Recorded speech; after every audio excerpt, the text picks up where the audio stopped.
खबर शामिल करते हैं थाईलैंड से। कामरान अहमद की इस रिपोर्ट में ओवरसीज पाकिस्तानी थाई एसोसिएशन के वफ्द का सारापुरी का दौरा।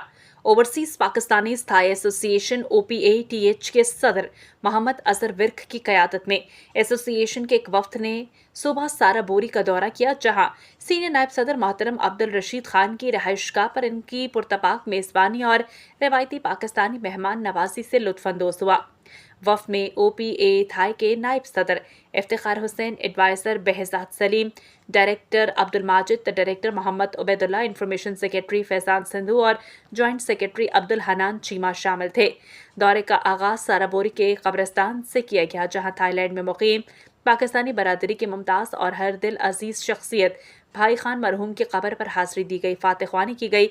इनकी कौमी समाजी खदमात को ज़बरदस्त खराज अकीदत पेश किया गया। बादजा वफ्द सीनियर नायब सदर अब्दुल रशीद खान की रहायशगाह पहुंचा, जहां इनका इंतहाई पुरतपाक इस्तकबाल किया गया और पुरतकल्लुफ ज़हराने का एहतमाम किया गया। सदर मोहम्मद अजहर विर्क ने अब्दुल रशीद खान को सीनियर नायब सदर की जिम्मेदारी संभालने पर मुबारकबाद पेश की और ओवरसीज पाकिस्तानी थाई एसोसिएशन के सरपरस्त आला जनाब अब्दुल गफ्फार वारिसी की जानिब से नेक तमन्नाओं का पैगाम भी पहुंचाया। मुलाकात के दौरान ओवरसीज पाकिस्तानी थाई एसोसिएशन के तंजीमी सरगर्मियों, थाईलैंड में मुकीम पाकिस्तानी कम्युनिटी को दरपेश मसाइल, बाहमी ताउन के फ़रोग़ और आइंदा के लाहे अमल पर तफसीली तबादला ख्याल किया गया।